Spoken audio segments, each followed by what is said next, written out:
The twin suns burned mercilessly in the copper sky, casting a sickly glow over the endless dunes of the wasteland. Jonas adjusted his goggles, squinting through the heat waves that rippled across the horizon. His scavenger truck groaned beneath him, struggling against the deep sand as he guided it toward what appeared to be the remains of a caravan. The vehicle was a patchwork of metal sheets and repurposed parts, much like his life these days. Nothing but junk again, he muttered to himself, the words lost in the howling wind. But junk was his livelihood now, scavenging the forgotten detritus of civilization to sell or trade at outposts scattered across the desert. It had been 3 years since his expulsion from Nexus Gate, the last bastion of organized human society on this godforsaken planet. 3 years since they'd stripped him of his engineering credentials, his home, and his dignity, all because he couldn't stand by and watch a refugee family get deported to certain death. Jonas parked his truck beside the wreckage and began sifting through the scattered debris. Twisted metal, broken circuit boards, shattered glass, all potentially valuable in a world where resources were scarce. His canteen was nearly empty, his rations running low. He needed a good haul today. As he worked, something flashed in the distance, a metallic glint catching the light of the setting suns. Instinct told him to ignore it, to finish what he was doing and head back to his shelter before nightfall. But curiosity won out. 10 minutes, he promised himself, setting off toward the mysterious reflection. The sight that greeted him made his blood run cold. Half buried in sand was a cage. No, a cell, constructed of some unknown metal alloy. Its door was secured with an electronic lock that still hummed with power. But it wasn't the cell itself that froze Jonas in place. It was what lay inside. A girl. Or at least, she appeared female. Her skin had an unnatural blue-green tint that glistened with sweat. She lay motionless, curled into a fetal position, completely naked and covered in abrasions and lacerations that oozed a silvery substance. Her eyes were open, large, almond-shaped, with irises the color of twilight, but they stared vacantly, filled with unshed tears. She wasn't human. That much was obvious. And helping non-humans was what had cost Jonas everything. Not again, he whispered, taking a step back. I can't do this again. The memories came rushing back. The screams of the refugee children as the Nexus guards dragged their parents away, the sound of his own bones breaking as they beat him for interference, the cold voice of the judge pronouncing his sentence. Permanent expulsion for harboring non-human entities in violation of Code 7921. But the girl in the cage didn't move, didn't beg. Her chest barely rose with each shallow breath. She simply stared, tears slowly tracking down her face. Jonas cursed under his breath and approached the cage. The electronic lock was sophisticated but familiar. He recognized the design from his engineering days. With trembling hands, he retrieved a small toolkit from his pocket and began working. It took several minutes of careful manipulation before the lock gave a soft beep and the door swung open with a metallic groan. "Hey," Jonas said softly, kneeling beside the cage. "Can you hear me? Can you move?" No response. The girl's eyes flickered toward him, but showed no recognition, no hope, nothing but fear and exhaustion. "I'm not going to hurt you," he continued, unsure if she understood. "But we can't stay here. It's not safe." Decision made, Jonas removed his outer shirt, a worn but clean garment, and draped it over her naked form.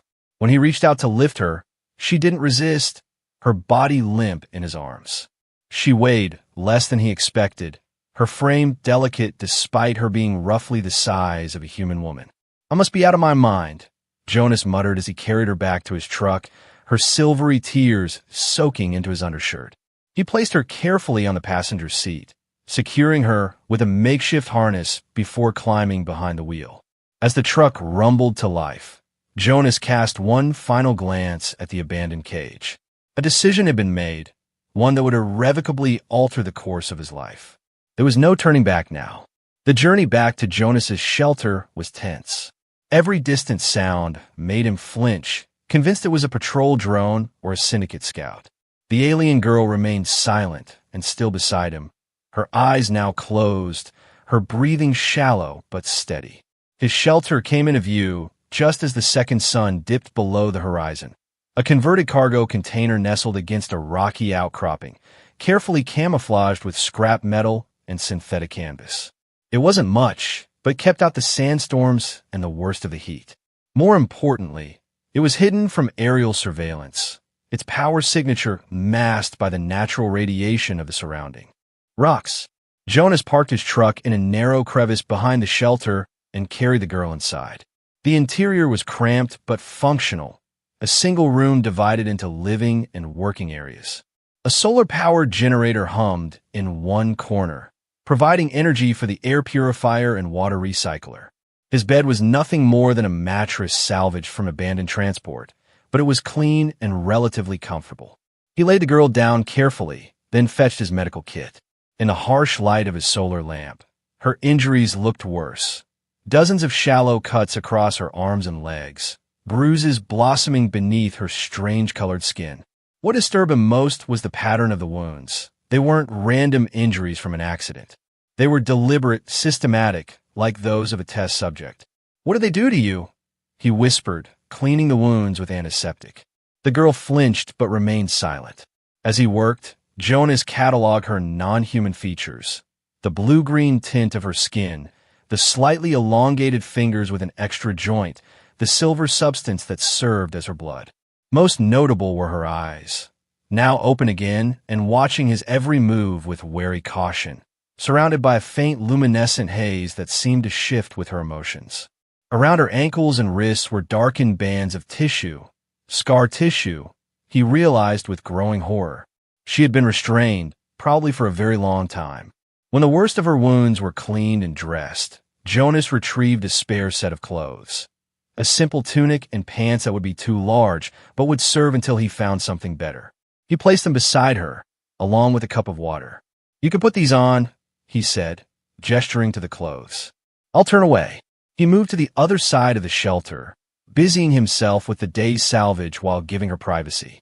When he finally glanced back, she had managed to pull on the tunic, but was struggling with the pants, her movements clumsy and weak. A sound from outside froze him in place, the distinctive whir of a drone's propulsion system. Jonas immediately killed the lights and moved to the narrow window, peering cautiously through the shutters. A patrol drone hovered in the distance, its searchlight sweeping across the desert floor in wide arcs. "They're looking for you," he said quietly, turning back to the girl. "Aren't they?" She stared at him, her face expressionless. But something in her eyes, a flicker of recognition, perhaps, told him she understood. For the first time, Jonas wondered if his ability to communicate with her was hampered not by her comprehension, but by her trauma. The drone's searchlight came closer, illuminating the rocks near his hidden truck. Jonas held his breath, one hand instinctively reaching for the pulse rifle he kept mounted by the door. If they found him harboring a non-human, it wouldn't just be expulsion this time. It would be execution. After what seemed like an eternity, the drone moved on, its light fading into the distance. Jonas released his breath in a shaky sigh and reactivated the dim emergency lights. The crisis had passed for now. He returned to the girl's side with a protein pack and a fresh cup of water. "You need to eat something," he said, demonstrating by taking a small bite of the bland nutrition block. "It's not great, but it'll help you regain your strength." To his surprise, she took the cup when he offered it, her hands trembling violently. She brought it to her lips and drank deeply, water spilling down her chin in her desperation. When she finished, she looked up at him, her eyes clearer than before. Then, in a voice so soft he almost missed it, she spoke, a few syllables in a language he'd never heard, the sounds lilting and complex. He couldn't understand the words, but the tone was unmistakable, a question, or perhaps a plea. It was the first sign that behind her vacant stare, a conscious mind remained. And for Jonas, it was the point of no return. The hours stretched into days as Jonas tended to his unexpected guest. The girl, whom he'd started calling Ray in his mind, though she had offered no name of her own, gradually regained her strength. The wounds on her body began to heal, the silver bleeding replaced by fresh, healthy skin. Communication remained their greatest challenge. Ray seemed to understand some of what Jonas said, responding to simple commands and questions with nods or gestures. But she spoke rarely, and when she did, it was in her own melodic language. Jonas tried teaching her basic words, and she proved a quick study, repeating after him with careful attention to pronunciation. "Water," he would say, holding up a cup. "Water," she would echo, her voice gaining strength with each passing day. Their routine settled into a cautious rhythm. Jonas continued his scavenging during the day, returning before nightfall with whatever supplies he could find. Ray stayed in the shelter, hiding whenever the drone patrols passed overhead. In the evenings, they shared simple meals while Jonas attempted to teach her more words or worked on repairs to his equipment. It was during one such evening, a week after he'd found her, that Ray surprised him by initiating conversation. "Jonas," she said clearly, pointing to him. Then, touching her own chest, she said a word he couldn't hope to pronounce, a cascade of liquid syllables and tonal shifts. "That's your name?" he asked, smiling despite himself. She nodded, then attempted to repeat it, simplifying the sounds. "Ray," she finally said, apparently settling on an approximation he could manage.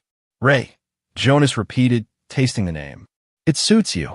A ghost of a smile touched her lips, the first he'd seen, before fading back into her usual watchful expression. Progress, however small, was still progress. That night, a massive sandstorm descended upon them without warning. The shelter creaked and groaned as sand and debris battered its walls.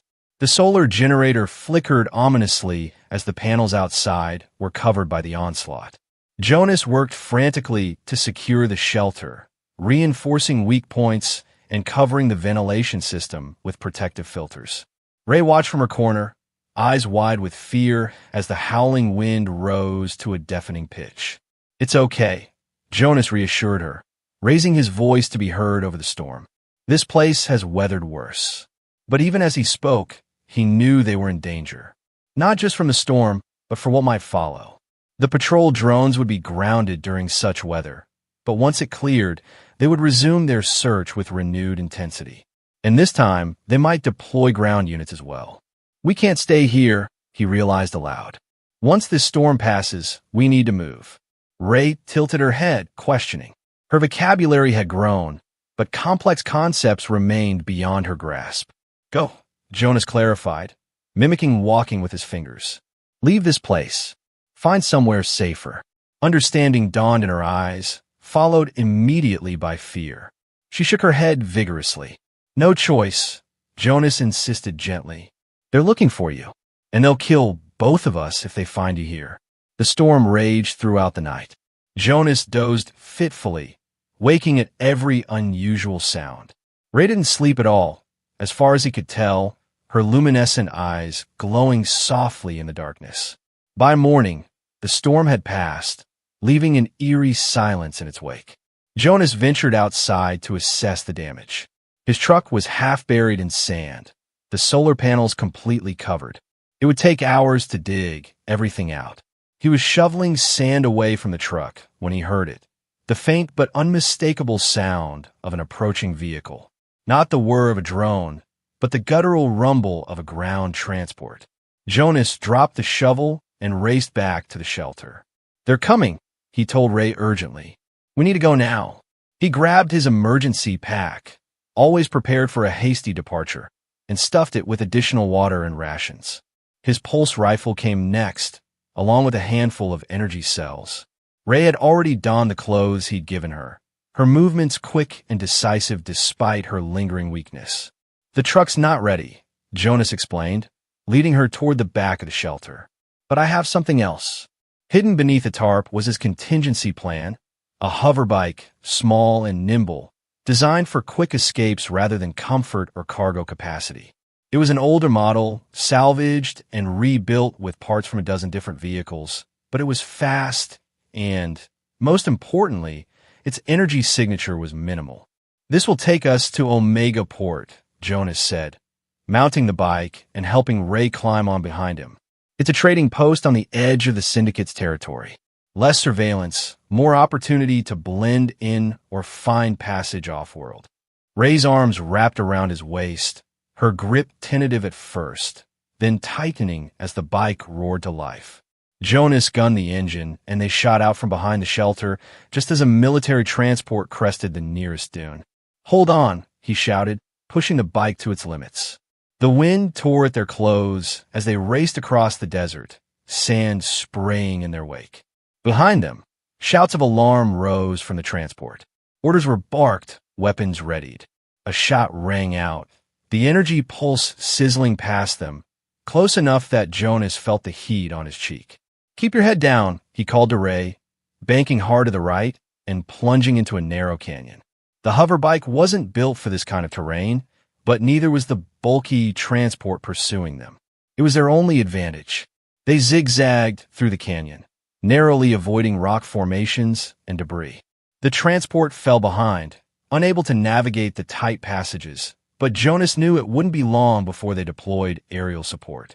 As if summoned by his thoughts, a drone appeared overhead, its weapons systems online and tracking their movement.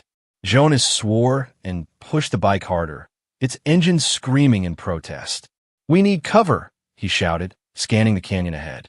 There, a narrow crevice in the rock face, barely visible unless you knew what to look for. He aimed for it, praying the bike would fit. The drone fired, the shot impacting just meters behind them. The shockwave sent the hover bike careening sideways. Jonas fought for control, muscles straining against the handlebars. They shot into the crevice with centimeters to spare, the drone unable to follow.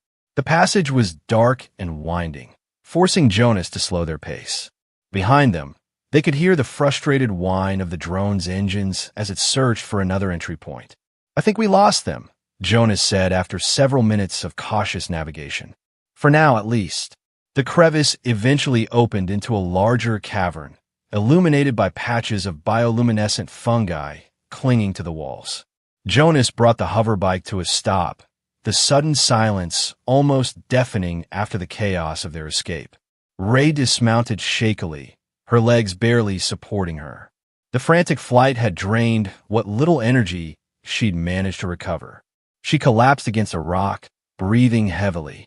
Jonas quickly retrieved water from his pack and offered it to her. "Drink," he urged. "We'll rest here for a bit, then continue after dark." As Ray drank, Jonas examined their surroundings more carefully. The cavern appeared natural, but there were signs of previous occupation, scorch marks on the walls, discarded packaging, a crude fire pit.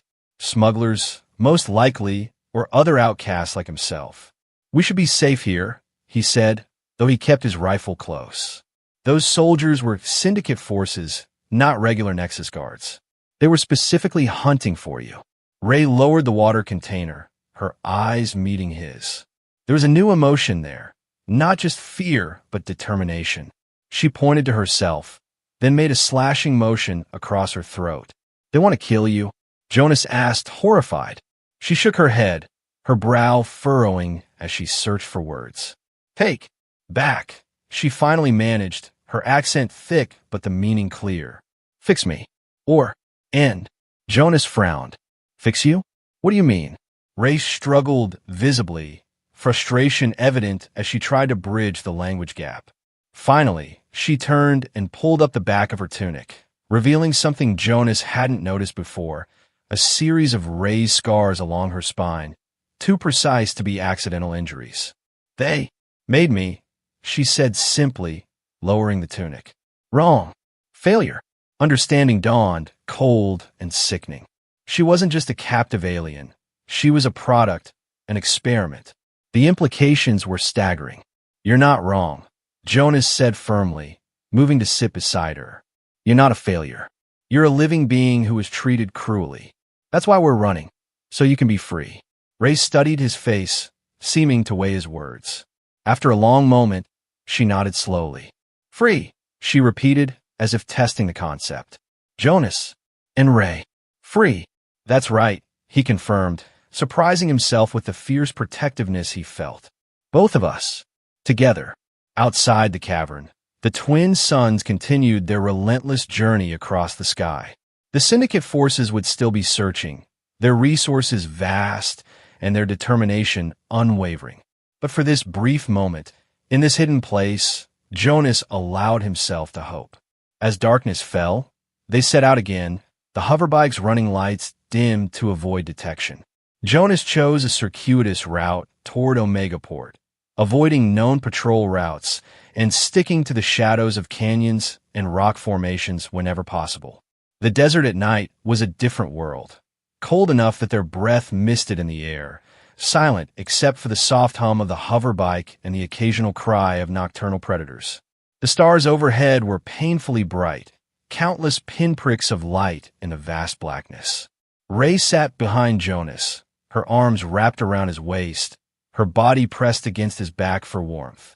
She seemed fascinated by the stars, her head tilted upward whenever they paused to check their bearings. "Home?" Jonas asked during one such pause, noticing her gaze fixed on a particular constellation. Ray shook her head.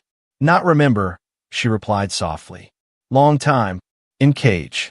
The simple statement, delivered without self-pity, struck Jonas like a physical blow. How long had she been a prisoner? Years? Decades? Her species might age differently than humans. She could have been captive for a lifetime. "I'm sorry," he said inadequately, "for what they did to you." Ray's arms tightened briefly around him. "Jonas. Helped. Jonas. Good." The warmth that spread through his chest at her words had nothing to do with the hoverbike's engine. It had been a long time since anyone had seen anything good in him, since he'd seen anything good in himself. They rode in comfortable silence after that, making steady progress toward their destination. By dawn, they had covered nearly half the distance to Omegaport. Jonas found a sheltered overhang where they could rest during the dangerous daylight hours. The spot offered some protection from the sun and prying eyes, but little comfort. They shared a meager breakfast of protein bars and ration water, both aware that their supplies wouldn't last much longer. "Sleep," Jonas told Ray, noticing her exhaustion. "I'll keep watch." She hesitated, then nodded, curling up on the sandy ground. Within minutes, her breathing deepened into sleep, her features softening, making her look younger, more vulnerable. Jonas watched over her, his mind racing with plans and contingencies. Omegaport was their best hope, but it was also dangerous, a lawless frontier outpost where anyone might sell them out for the right price. He had a few contacts there, people who owed him favors, but no one he trusted completely. And then what? Even if they made it to the port, what came after? He couldn't keep running forever, and Ray deserved more than a life spent hiding. Lost in thought, Jonas almost missed the distant drone of engines.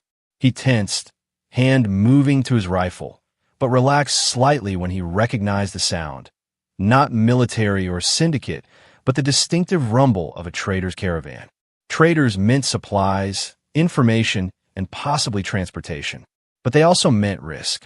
Many would happily turn in a fugitive for the bounty, especially one harboring a non-human. After a moment's deliberation, Jonas gently woke Ray. "There's a caravan nearby," he explained. "We need supplies, and they might have information about syndicate movements." Ray's eyes widened with fear, but she nodded resolutely. Stay hidden." "No," Jonas decided. "Too suspicious. You'll come with me, but stay close. If I say run, you run. Back to the bike, as fast as you can. Understand?" She nodded again, determination replacing fear. They gathered their few belongings and made their way cautiously toward the caravan. It was a small one, 3 vehicles forming a protective circle around a central cooking fire. A handful of traders milled about, examining merchandise or tending to repairs. 2 armed guards patrolled the perimeter, but their relaxed posture suggested routine vigilance rather than specific concerns. Jonas approached openly, hands visible, Ray half a step behind him. One of the guards spotted them and raised a hand in greeting. "Oh, traveler," the guard called. "What brings you to our fire?" "Looking to trade," Jonas replied, stopping at a respectful distance. "Information and supplies." The guard nodded and gestured them forward. "The caravan master will speak with you."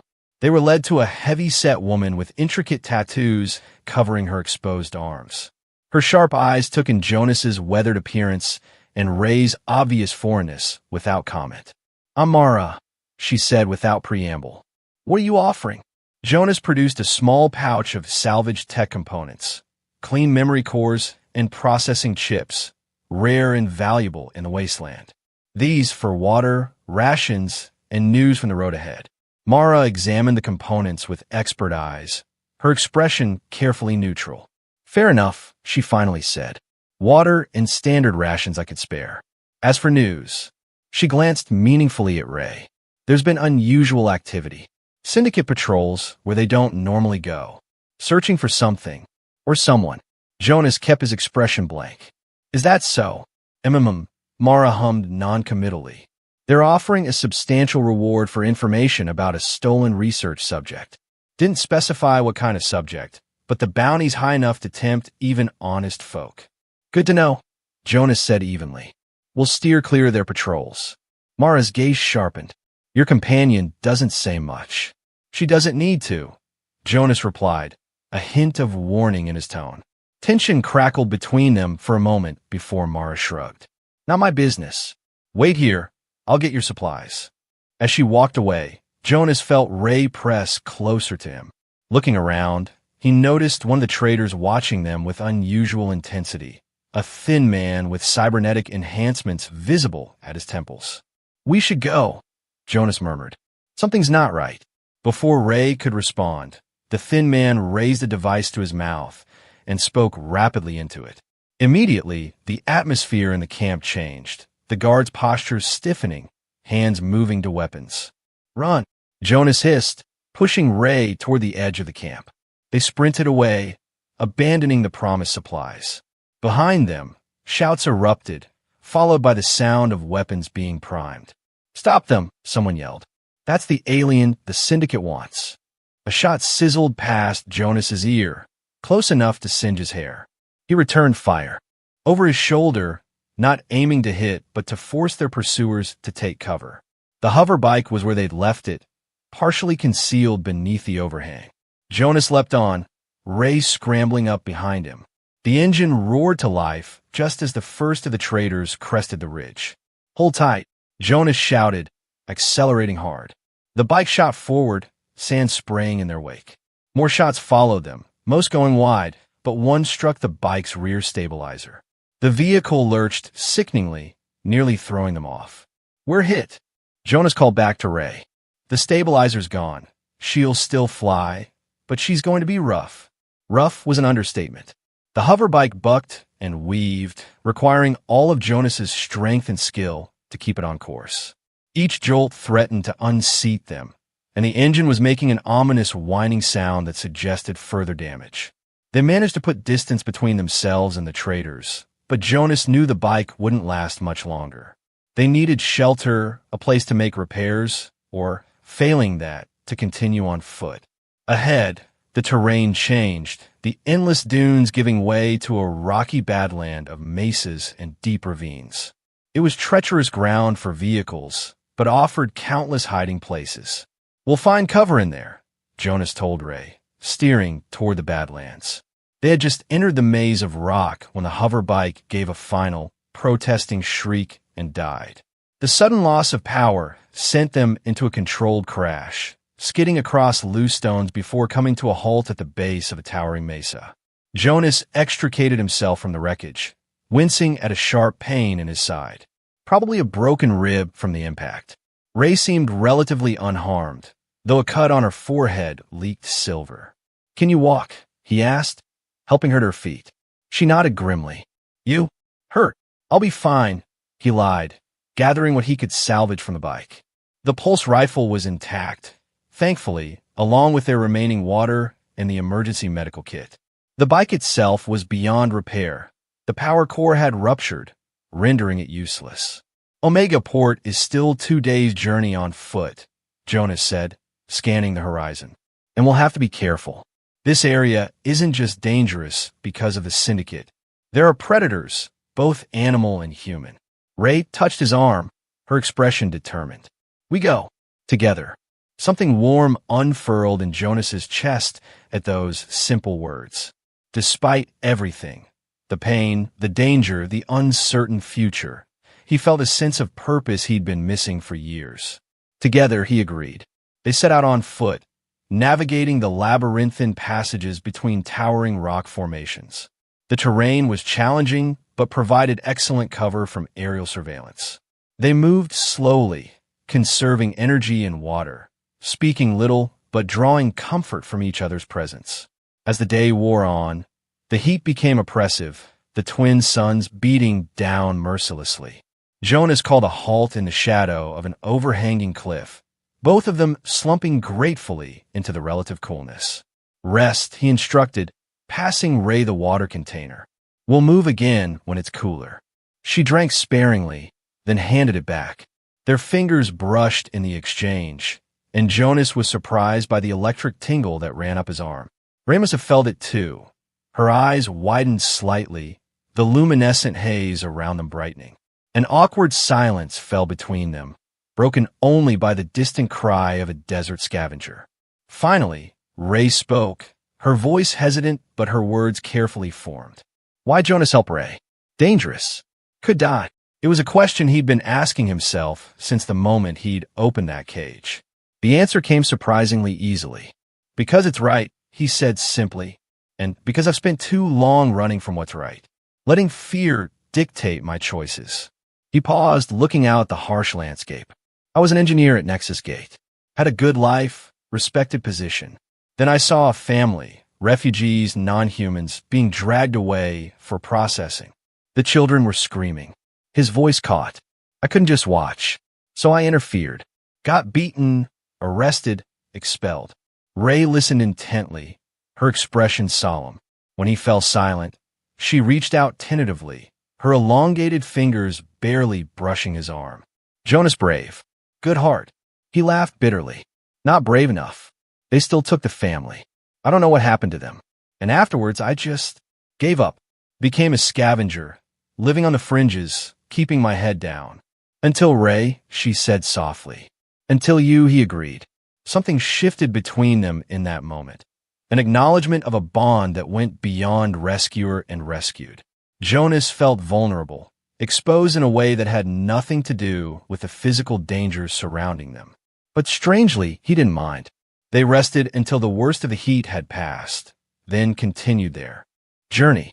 The landscape became increasingly rugged, forcing them to climb steep inclines and navigate narrow passages. Progress was slow, but Jonas felt confident they were moving in the right direction. As dusk approached, they found themselves at the edge of an abandoned settlement, a cluster of decaying structures barely recognizable as buildings. Nature had reclaimed most of the site, sand and hardy desert plants, pushing through cracked foundations and collapsed walls. We'll stop here for the night, Jonas decided. Better shelter than open ground. They chose a structure that still had most of its roof intact, clearing debris from one corner to create a small camp. Jonas laid out their meager supplies while Ray gathered what looked like dried plant material for a small fire. Careful, Jonas warned as she arranged the tinder. Fire might attract attention. Ray looked up, a strange smile playing at her lips. No fire, she said, then placed her hands over the gathered plant matter. To Jonas's astonishment, a soft glow emanated from her palms, gradually intensifying until the tinder began to smoke, then catch. Within moments, a small, oddly colored flame danced among the dried plants, giving off heat but virtually no smoke. How did you? Jonas began, staring at the fire, then at Ray. She shrugged, looking both pleased and embarrassed. Part of what they made me for. Energy. Control it. It was the first time she'd demonstrated any supernatural ability, and Jonas found himself fascinated rather than fearful. That's amazing, he said sincerely. Ray ducked her head, clearly unaccustomed to praise. They sat in companionable silence as darkness fell completely, the strange fire casting flickering shadows on the walls of their temporary shelter. Jonas shared the last of their rations, a protein bar split in two, barely enough to take the edge off their hunger. Tomorrow they would need to find food or risk weakness slowing their progress. Tell about Omega Port, Ray requested as they ate. Her language skills had improved remarkably, the words coming more easily now. It's the last outpost before the Deadlands, Jonas explained. Originally a mining colony, now a trading hub and refuge for anyone wanting to avoid syndicate control. Dangerous, but relatively free. There are ships there, mostly smugglers and independent traders. If we can find passage, we could get off-world. Off-world, Ray repeated, her eyes lifting to the star-filled sky visible through gaps in the roof. To where? Jonas followed her gaze upward. There are colonies on several planets in nearby systems. Some are barely surviving, others thriving. What might take us in? Us, Ray echoed, the word filled with meaning beyond its simple sound. Jonas and Ray. Together. Something in her tone made Jonas's heart beat faster. He looked at her across the strange fire, her alien features softened by the glow, her eyes reflecting the dancing flames.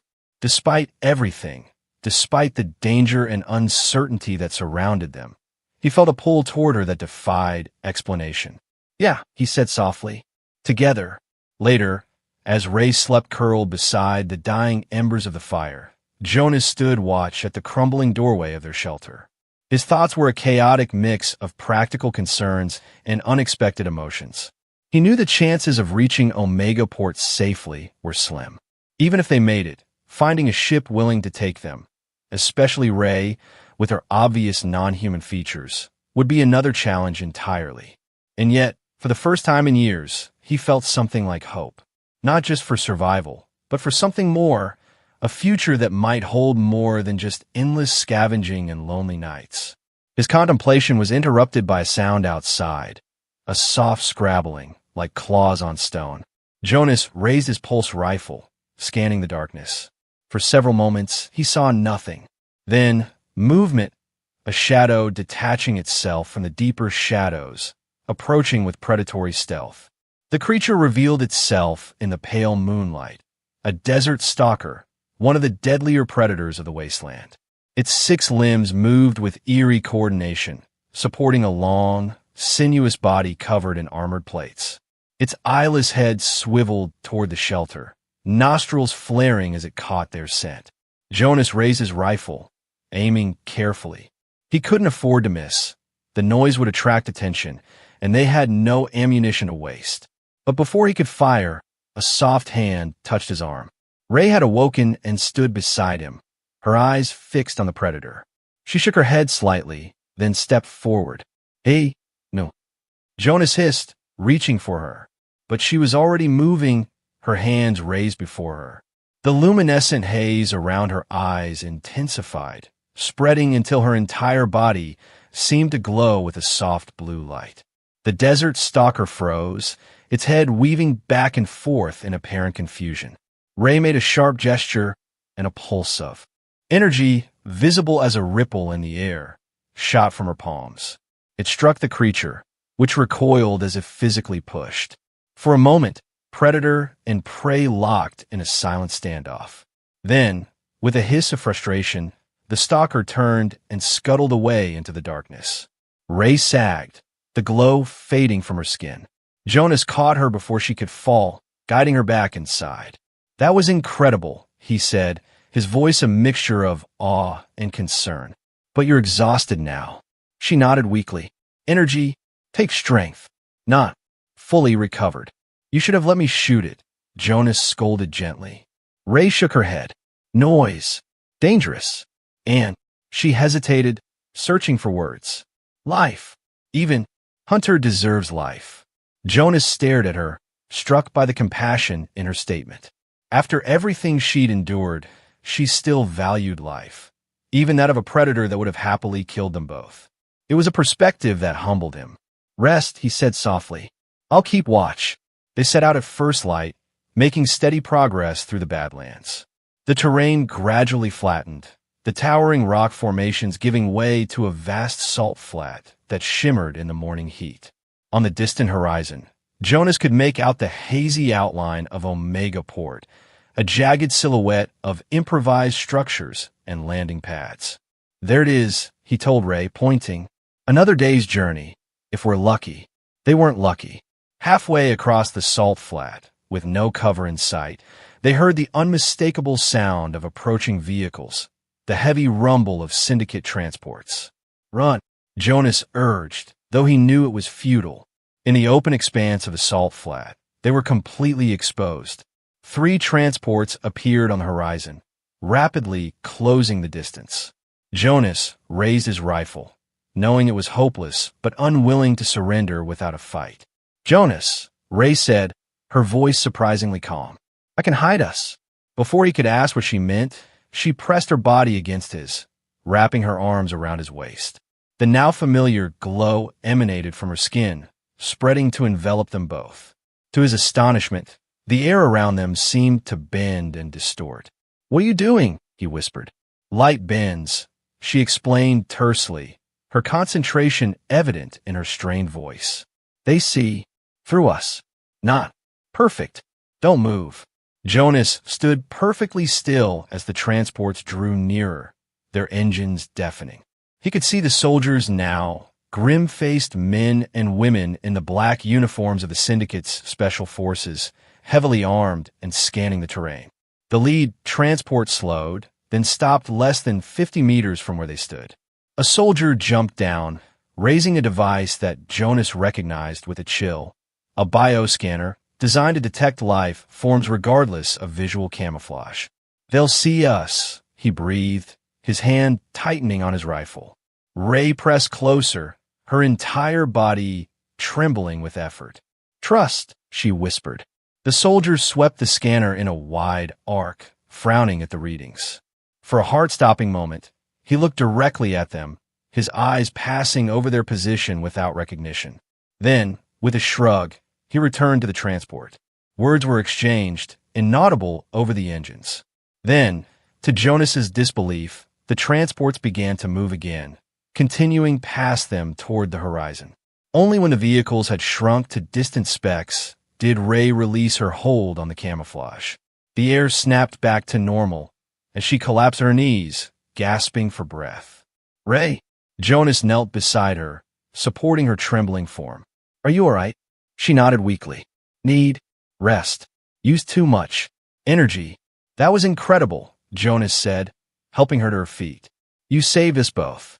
Ray managed a faint smile. Jonas saved Ray first. Now, equal.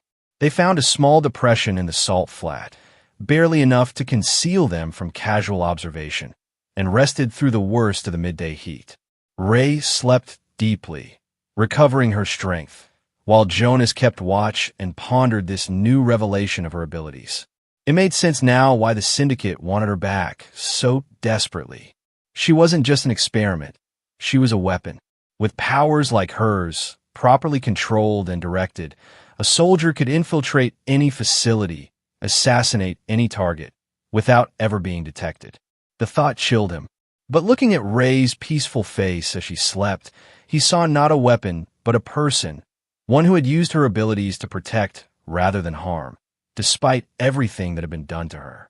They resumed their journey as the day cooled, moving more slowly to accommodate Ray's weakened state. By nightfall, Omega Port was close enough that they could see the lights of ships coming and going, the occasional flare of a thruster illuminating the sprawling settlement below. We'll reach it by morning, Jonas said as they made camp in the lee of a salt ridge. But once we're there, we need to be careful. The port is officially outside Syndicate jurisdiction, but they'll have agents everywhere looking for us. Ray nodded, her strength gradually returning. What is plan? I know someone there, an old friend from my engineering days. Mika runs a repair shop near the docks.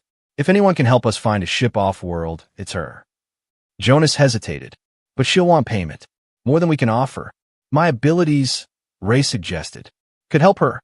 Jonas shook his head firmly. No, I won't let anyone use you for your powers. That's what the Syndicate wanted. You're not a tool, Ray. His voice softened. You're a person, with the right to choose your own path. Ray's eyes shimmered in the darkness. Jonas, seize me. Not weapon. Not experiment. Person. She reached out, her fingers brushing his cheek with unexpected tenderness. Thank you. The simple touch sent a jolt through Jonas that had nothing to do with her energy manipulation abilities. For a moment, they sat in silence, something unspoken passing between them. Then, with a small smile, Ray withdrew her hand. "Sleep," she said. "Morning comes. Omega Port waits." Morning brought them to the outskirts of Omega Port, a sprawling collection of prefabricated structures, repurposed ship parts, and makeshift dwellings that had grown organically around the original mining operation. Unlike the ordered sterility of Nexus Gate, Omega Port was chaotic, dirty, and vibrantly alive. Ships of all sizes and conditions occupied the landing fields, while traders, mercenaries, outcasts, and refugees crowded the narrow streets. Jonas led Ray through the maze, keeping to side alleys and less populated routes. He'd given her a cloak with a hood to conceal her more obvious alien features, but they still attracted curious glances. Fortunately, Omega Port saw enough strange visitors that most people minded their own business. Mika's shop was in the old industrial sector, a cavernous space filled with spacecraft parts, engine components, and half-completed repair jobs. Jonas approached cautiously, unsure of his welcome after so many years.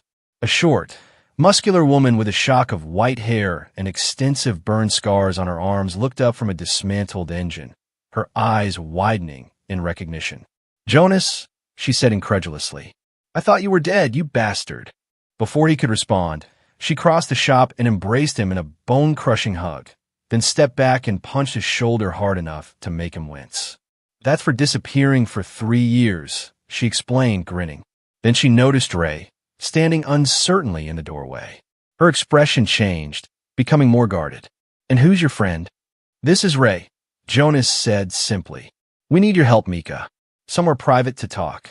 Mika studied them both for a long moment, then nodded. "Back office. Now." The office was cluttered with technical manuals, spare parts, and empty food containers. Mika cleared a space on a battered sofa, gesturing for them to sit while she closed and locked the door. "Let me guess," she said without preamble. "You're in trouble, and it has something to do with your non-human companion here." She glanced at Ray. "No offense, honey. I've got nothing against your kind. Just stating facts." "None taken," Ray replied softly, surprising Mika with her command of the language. Jonas explained their situation, an abbreviated version that omitted the details of Ray's abilities but made clear the danger they were in from a syndicate. Mika listened without interruption, her expression growing more somber. When he finished, she let out a long, low whistle. "You never do things by halves, do you, Jonas?" She ran a hand through her short hair. "The syndicate's put out a bounty on both of you. Biggest I've seen in years. Half the port's probably looking for you already." "We need a ship," Jonas said. "Passage off-world, somewhere beyond syndicate reach." Mika laughed bitterly. "That's a tall order. Most captains won't risk crossing the syndicate, not for any price I'm guessing you can afford." She eyed them speculatively. "Unless you've got something valuable to trade?" Jonas's hand moved protectively toward Ray, who sat silently beside him. "Nothing I'm willing to part with." Understanding dawned in Mika's eyes. "I see. It's like that, is it?" She sighed. "You're making this very difficult, old friend." "We can work," Ray offered unexpectedly. "Both skilled. Engineers. Repairs." Mika raised an eyebrow at Jonas, who nodded confirmation. "She's a quick learner. And I haven't forgotten everything I know." Mika tapped her fingers against her thigh, thinking, "There might be a way." "The drifters due in tonight. Independent trader, captain named Lena.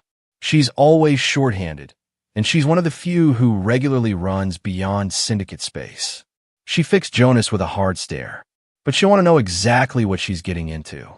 No hiding. What your friend is or why the syndicate wants her." Jonas hesitated, glancing at Ray. It was her secret to share or keep. Ray met his gaze, then turned to Mika. "I show you," she said decisively. "Then you understand." Before either of them could react, she extended her hand, palm up. A small sphere of energy formed above it, glowing with the same eerie blue light that surrounded her eyes. The sphere expanded, contracted, then separated into multiple smaller orbs that danced in complex patterns before rejoining and fading away. Mika's jaw dropped. Holy shit, she breathed. You're a Lumina. A what? Jonas asked, confused. A Lumina, Mika repeated, her voice hushed with awe.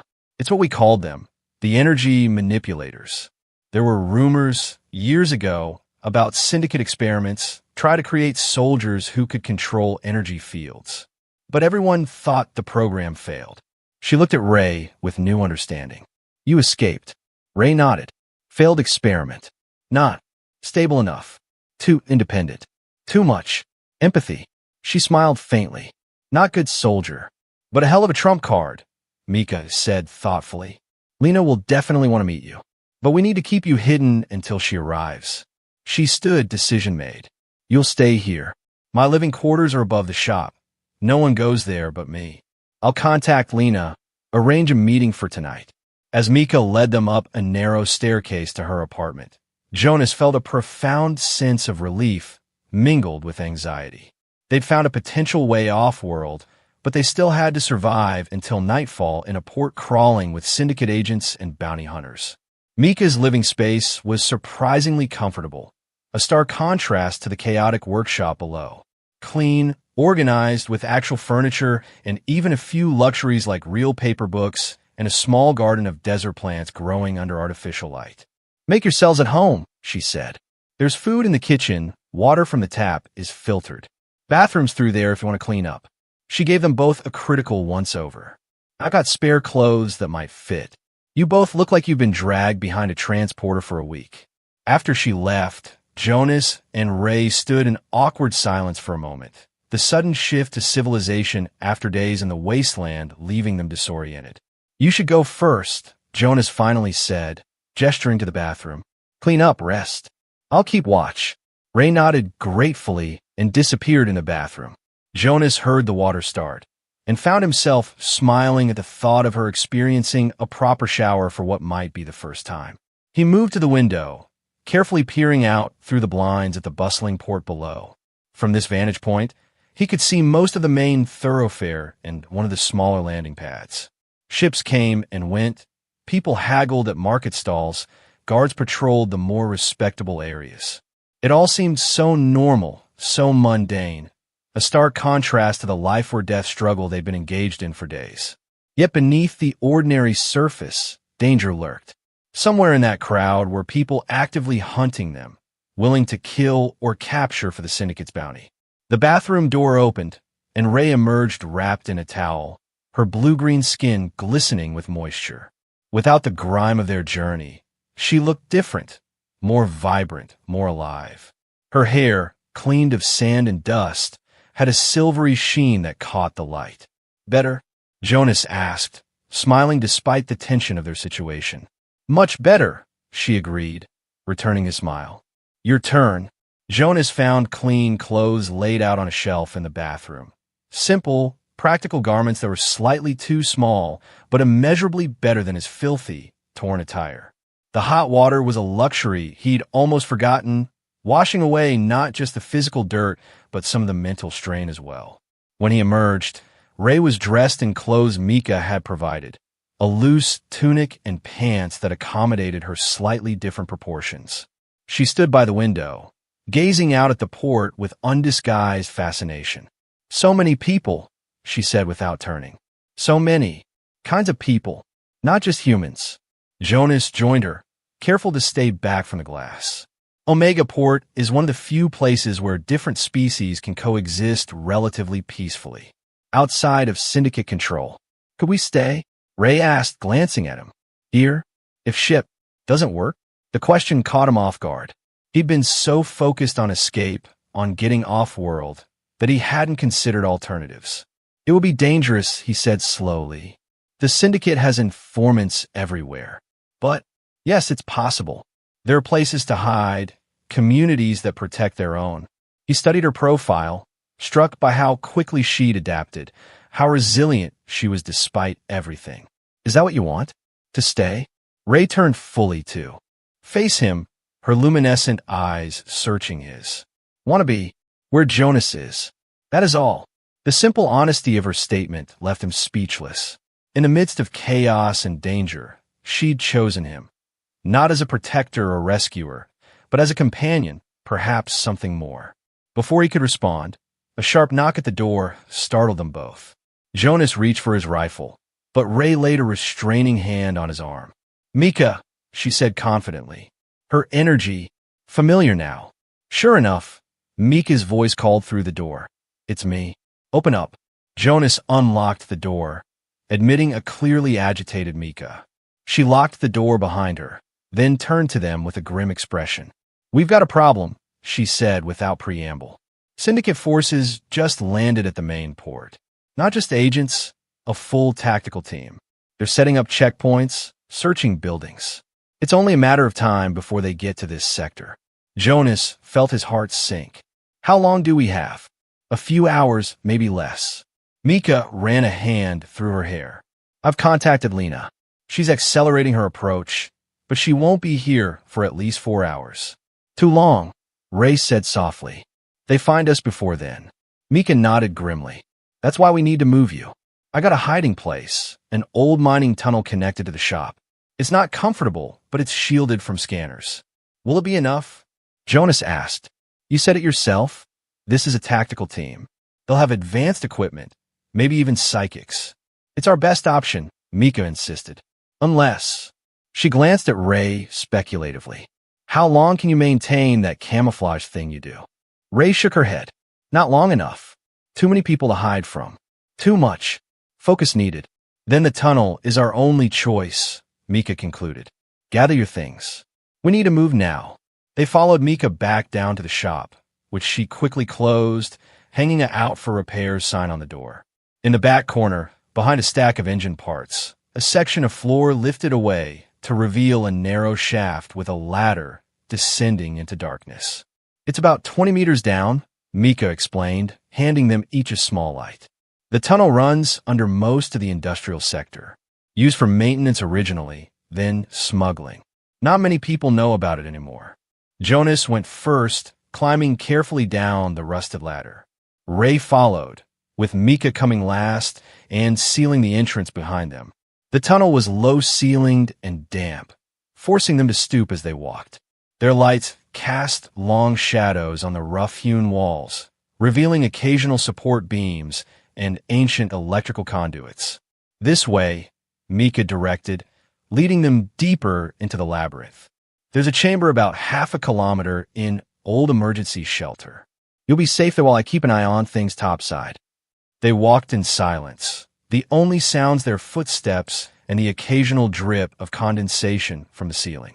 Jonas stayed close to Ray, noticing her growing discomfort in the confined space. "You okay?" he whispered.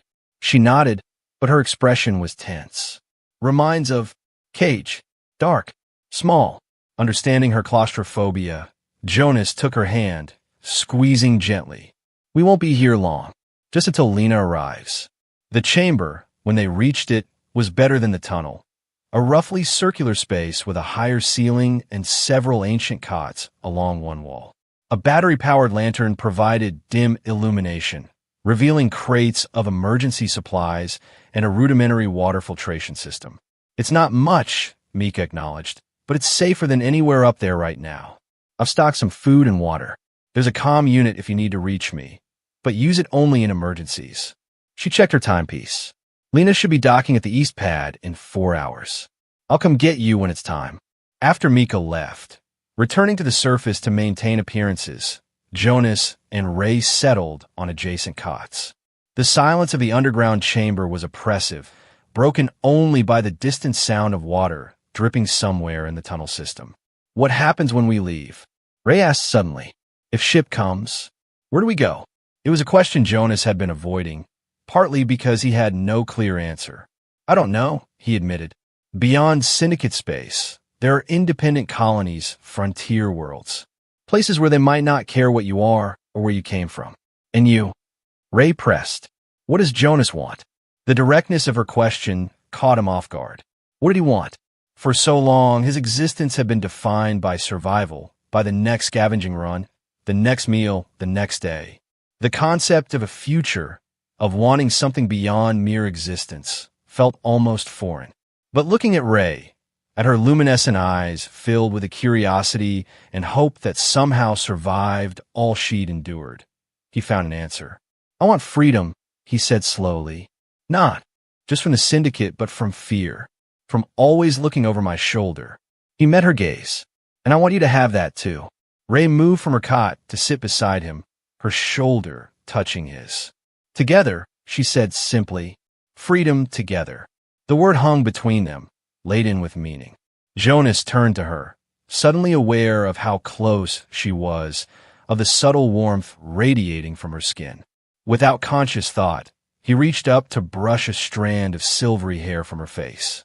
A distant explosion cut him off, the shock wave rattling dust from the ceiling. They both jumped to their feet, Jonas instinctively reaching for his rifle. "That came from the surface," he said, already moving toward the tunnel entrance. The port, a second explosion, closer this time, sent tremors through the ground beneath their feet. The lights flickered, then stabilized. "Mika," Ray said urgently. "Could be in danger." Jonas nodded grimly. "We need to check. Stay behind me, and be ready to run if necessary." They moved swiftly through the tunnel, back toward the access point beneath Mika's shop. As they neared, they could hear muffled sounds of chaos above, shouts, the distinctive whine of energy weapons, the crash of breaking glass. Jonas climbed the ladder first, pressing his ear against the concealed trapdoor.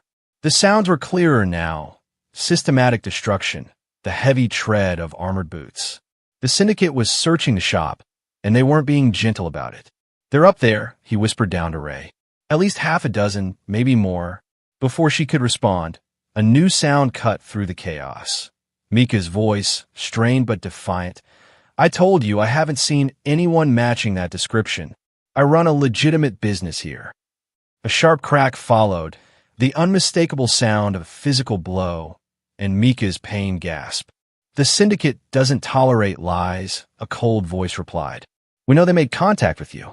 Tell us where they are, and your punishment will be minimal." Jonas felt rage building inside him. Mika was suffering because of them, because she'd offered help when they needed it most. "We have to do something," he whispered fiercely to Ray. She climbed up beside him on the ladder, her face set in determination.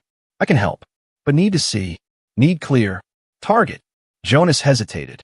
Using her abilities would reveal her presence to the syndicate, exactly what they'd been trying to avoid. But they couldn't leave Mika to her fate. "Okay," he said finally. "I'll create a distraction. When I give the signal, open the trapdoor just enough to see out. Use whatever advantage you can, but be careful. These aren't just soldiers, they're hunters." Ray nodded, her eyes already beginning to glow with that uncanny blue light.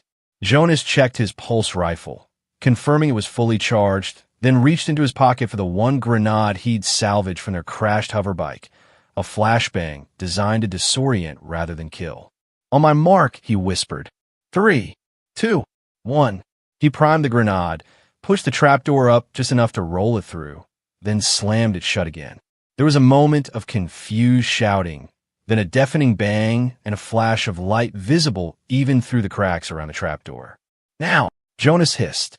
Ray pushed the trapdoor up a few centimeters, peering out.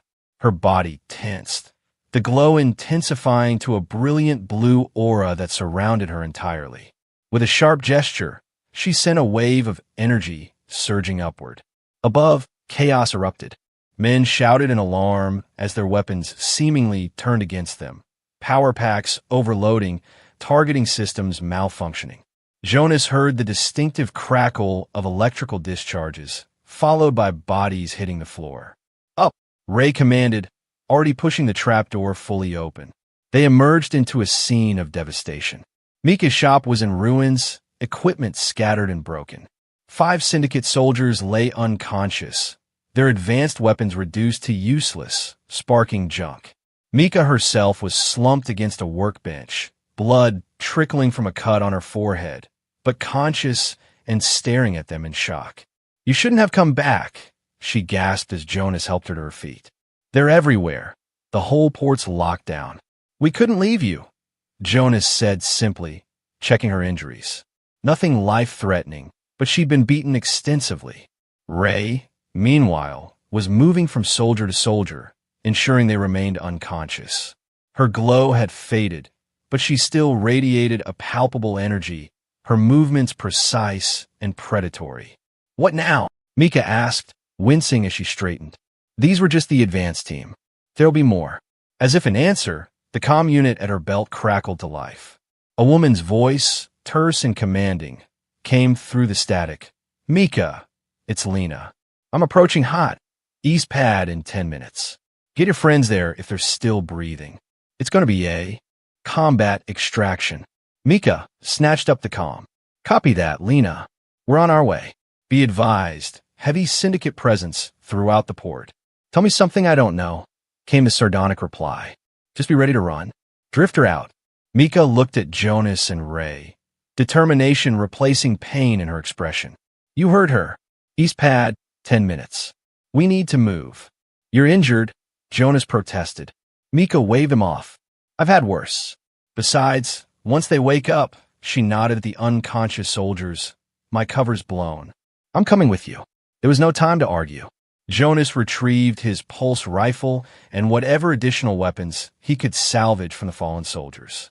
Ray, meanwhile, had found a small backpack, which she quickly filled with water and the few rations within reach. "The tunnels," Mika suggested, moving toward the trapdoor. "We can use them to get closer to the east pad without being seen." But as they approached the tunnel entrance, a rumbling sound reached them, growing rapidly in intensity. The floor beneath them trembled, then began to crack. "Back!" Jonas shouted, grabbing both women and pulling them away just as the floor collapsed, revealing a massive drilling machine punching up through the tunnel. Syndicate reinforcements coming from below. "They're boxing us in," Mika realized, her face paling. "They must have found the tunnel network." "Then we go up," Jonas decided, pointing to a maintenance ladder that led to the shop's roof. Across the rooftops to the east pad. It was a desperate plan, exposing them to aerial surveillance, but they had no choice. The drilling machine had already disgorged its first soldiers, who were taking up positions behind equipment and debris. "Go!" Jonas urged, providing covering fire as Ray and Mika scrambled up the ladder. Energy pulses sizzled past him, impacting the walls in showers of sparks and molten metal. Once the women were safely on the roof, Jonas followed, dodging fire and returning it when possible. A pulse grazed his leg as he climbed, searing through fabric and skin, but adrenaline dulled the pain. The rooftop offered momentary respite, a flat expanse of weathered metal overlooking the sprawling port. In the distance, they could see the east landing pad, where a sleek ship was making its final approach, ignoring the frantic comm chatter from port control. "The drifter," Mika confirmed, pointing. "Lena's coming in hot." But between them and the ship lay a gauntlet of obstacles. Gaps between buildings, patrolling drones, and the open stretch of the main thoroughfare. Already, alarms were sounding across the port, and the distinctive black uniforms of syndicate forces were visible, converging on their position. "We'll never make it," Jonas said grimly, assessing the situation. "Not all of us." Ray stepped forward, her expression resolute. "I can create distraction. Big one. Draw them away, while you and Mika reach ship." "No," Jonas said immediately, grabbing her arm. "We stay together. I'm not leaving you behind. Not asking to be left," Ray clarified. "Just separated. Temporarily. Meet at ship." She looked at him intently. "Trust me, Jonas. Like in Salt Flats." He wanted to argue, to insist there must be another way. But the determined set of her jaw told him her mind was made up. And, tactically, she was right. A diversion would give them their best chance. "What's your plan?" he asked, relenting. Ray pointed to a cluster of fuel cells near one of the larger landing pads. Energy surge. Big explosion. No real damage. Syndicate will think. Attack. Send forces there. She turned to Mika. "Other route to ship? Less exposed." Mika nodded. "Maintenance corridors run parallel to the main street. Access hatch 2 buildings over. They'll get us within 100 meters of the pad." "Good." Ray looked back at Jonas, her luminescent eyes intense. "When explosion happens, go with Mika. Get to ship. I follow, different path. Jonas wanted to protest, to keep her with him where he could protect her. But he recognized the logic of her plan, and more importantly, he saw the confidence in her eyes. This wasn't the broken, hopeless girl he'd found in a cage. This was a woman making her own choices, using her abilities on her own terms. Be careful, he said finally, resisting the urge to pull her into his arms. We'll wait for you at the ship. 5 minutes max. Then we come looking. Ray nodded, then surprised both him and herself by leaning forward to press a quick kiss to his cheek. Before he could react, she was moving away, her form already beginning to shimmer with that now familiar distortion field that rendered her nearly invisible. Come on, Mika urged, tugging his arm. We need to be in position when she makes her move. With a last look at where Ray had been, now just a faint ripple in the air, Jonas followed Mika across the rooftop toward the access hatch she mentioned. They had just reached it when a massive explosion rocked the port. A fireball rose from the fuel depot, followed by secondary explosions that sent debris raining down across a wide area. Instantly, the Syndicate forces changed direction, converging on what they clearly believed was a terrorist attack. That's our cue, Mika said, pulling open the hatch. Move! They descended into a narrow service corridor, dimly lit by emergency lighting. Mika led the way, her intimate knowledge of the port's layout proving invaluable as they navigated the labyrinthine passages. Almost there, she panted after several minutes of hard running. Pad access is just ahead. They emerged from the corridor onto a loading dock adjacent to the east pad. The drifter had landed, a mid-sized freighter with obvious modifications for speed and defense. Its ramp was down, engines still running, as a tall woman with close-cropped hair directed the loading of cargo with brisk efficiency. Lena, Mika called, waving urgently. The woman turned, spotted them, and gestured impatiently for them to hurry. Where's the third? She demanded as they reached her.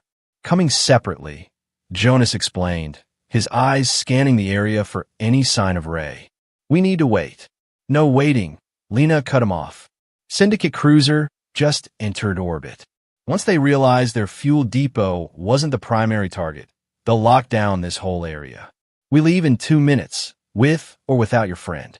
Anxiety he nodded Jonas. Where was Ray? Had she been captured? Injured? He should never have agreed to split up. 1 minute, he bargained. Just give her 1 more minute. Lena looked ready to refuse, but something in his expression must have reached her. 1 minute, she agreed grudgingly. Then we go, or none of us leaves. The seconds ticked by with excruciating slowness. Jonas stood at the foot of the ramp, eyes desperately scanning the port for any sign of Ray. The chaos from her diversion was beginning to subside, and Syndicate forces were regrouping, establishing a perimeter around the affected area. 30 seconds, Lena warned, already moving up the ramp. Mika, get to the engine room. We'll need emergency thrust. Mika squeezed Jonas's shoulder in silent support before hurrying aboard. Jonas remained rooted in place, his heart hammering against his ribs. He couldn't leave her. Not after everything they'd been through. Not after she'd risked herself to create this opportunity. Ray, he whispered, as if saying her name might somehow summon her. Please. 10 seconds, Lena called from inside the ship. The engine's pitch increased, preparing for rapid departure. And then he saw it, a ripple in the air, moving rapidly toward the ship. A distortion that wavered and flickered, revealing glimpses of blue-green skin and silver hair. There, Jonas shouted, pointing. She's coming.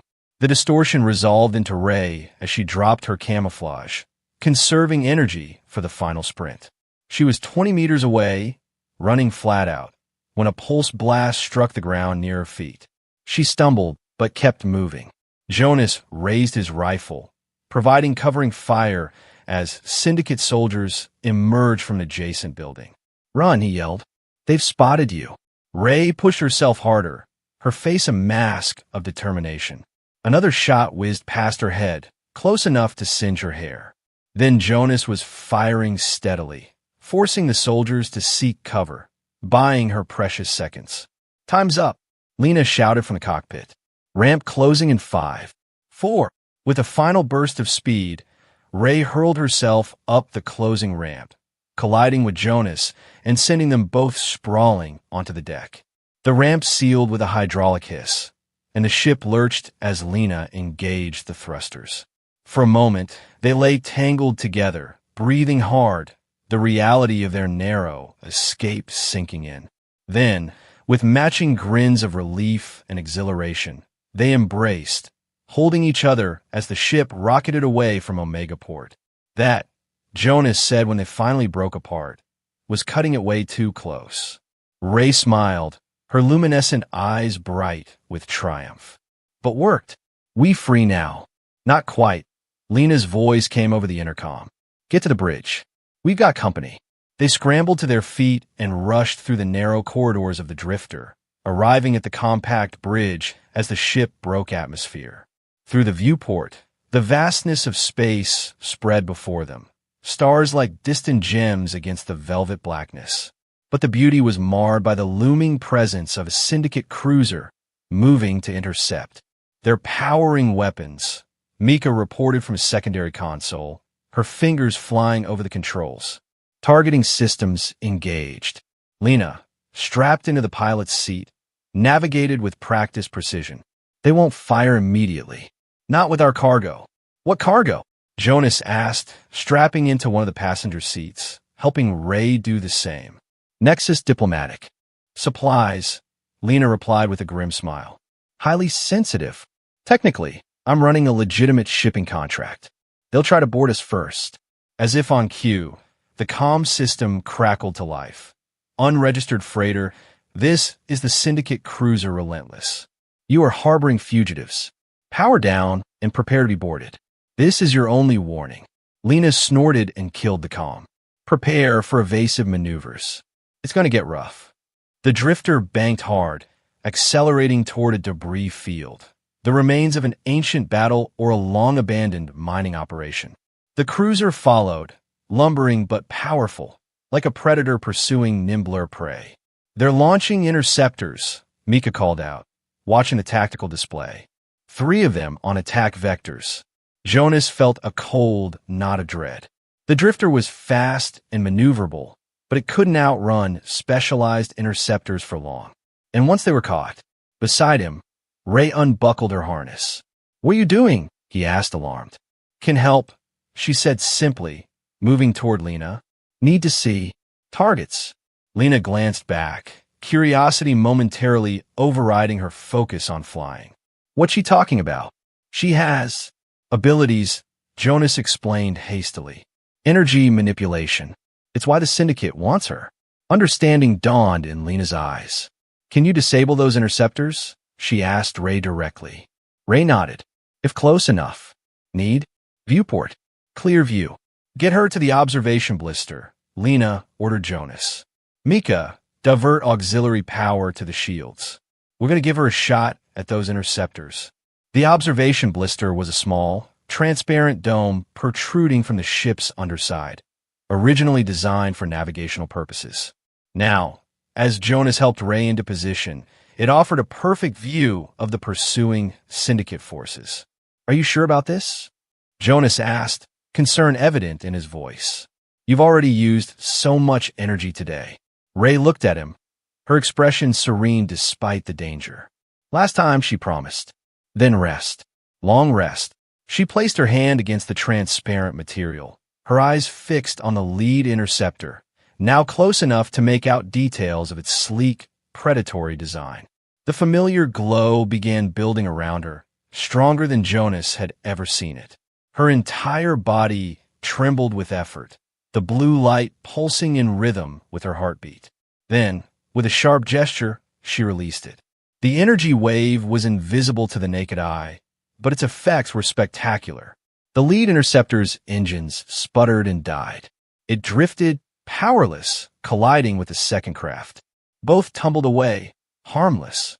The third pilot, witnessing the fate of his comrades, broke off pursuit, retreating toward the safety of the cruiser. Ray sagged, the light fading from her skin. Jonas caught her before she could fall, cradling her against his chest. You did it, he whispered in amazement. You actually did it. She managed a weak smile. Told you. Now, sleep. Her eyes fluttered closed as exhaustion claimed her. Jonas carried her back to the bridge, where Lena was already plotting a hyperspace jump. The captain glanced at Ray's unconscious form, eyebrows raised in grudging respect. Whatever she did, it worked, she said. The cruiser's holding position, probably trying to figure out what happened to their interceptors. We've got a clear shot to the jump point. Where are we headed? Jonas asked, settling Ray gently into a passenger seat. Eden's system, Lena replied, hands moving confidently over the controls. Independent colony in the outer reach. Beyond syndicate jurisdiction.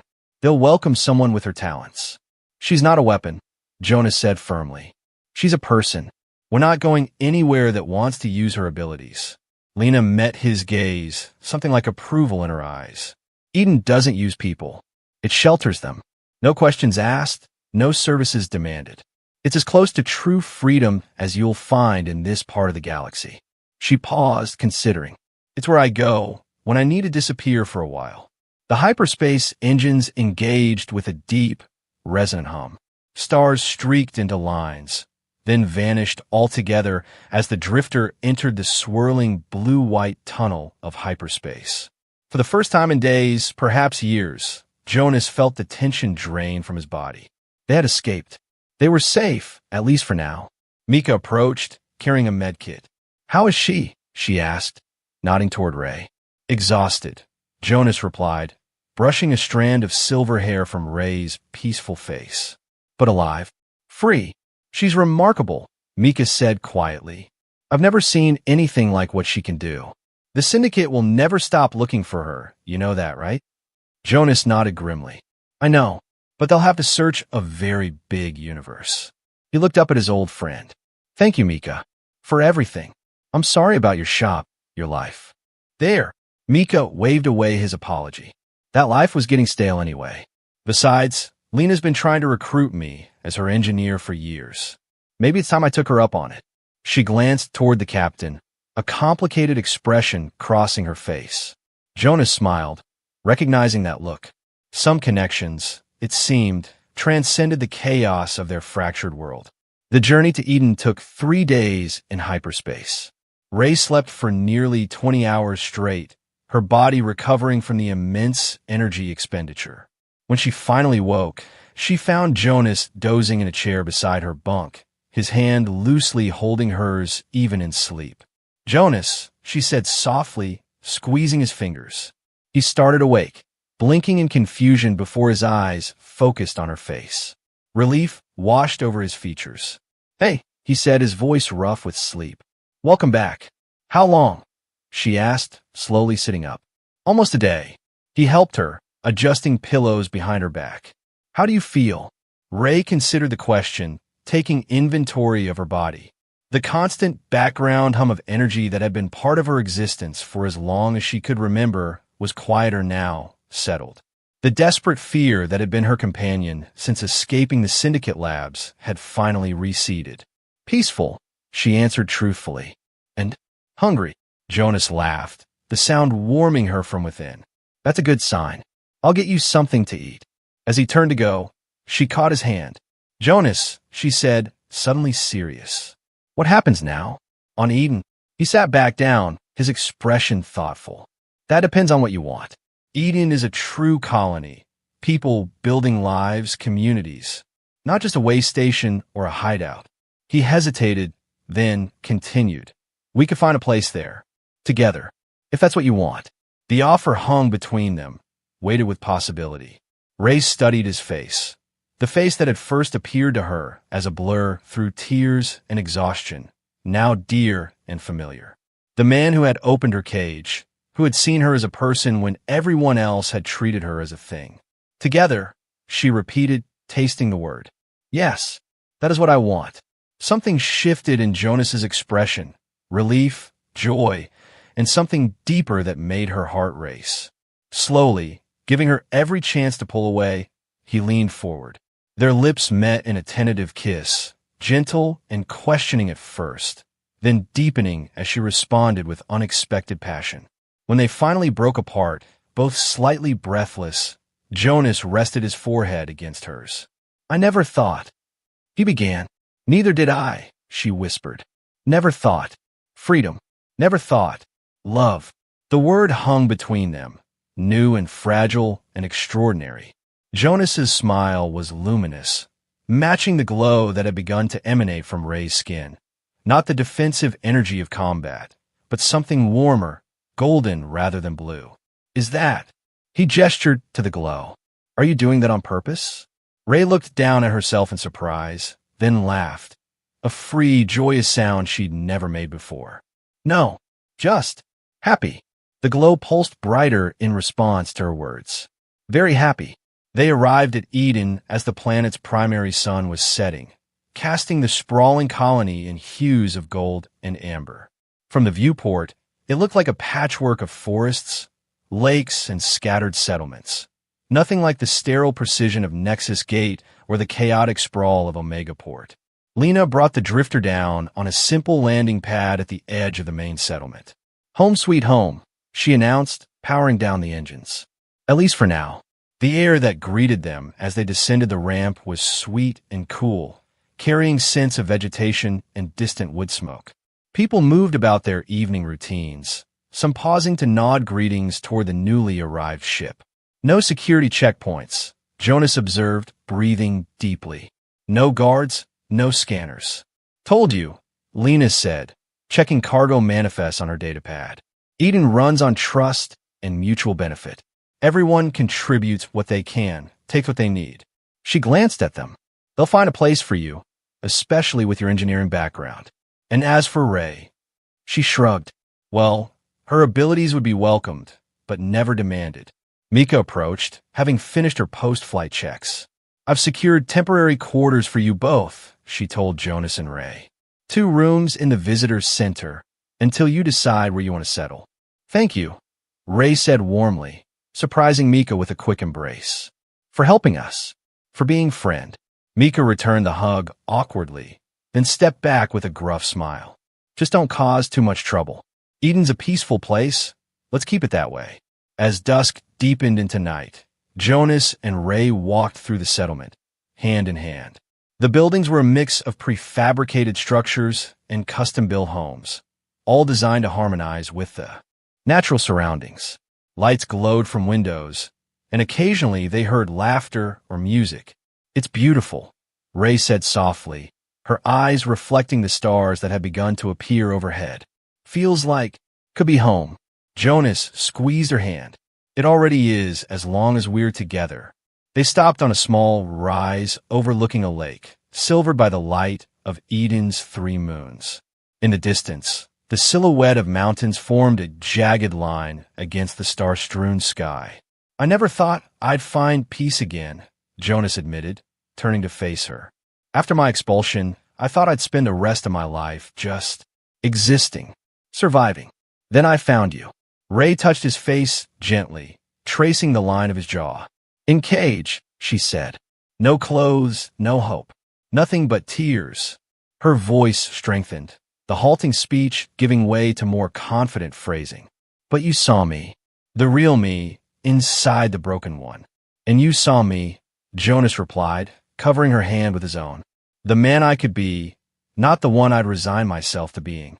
They stood together under the alien sky, 2 beings from different worlds who had found in each other what their own worlds had denied them: acceptance, understanding, and the promise of a shared future. What will we do now? Ray asked, her head resting against his shoulder. Jonas wrapped his arm around her, drawing her close against the evening chill. Live, he said simply. Build something. Together. In the days and weeks that followed, they did just that.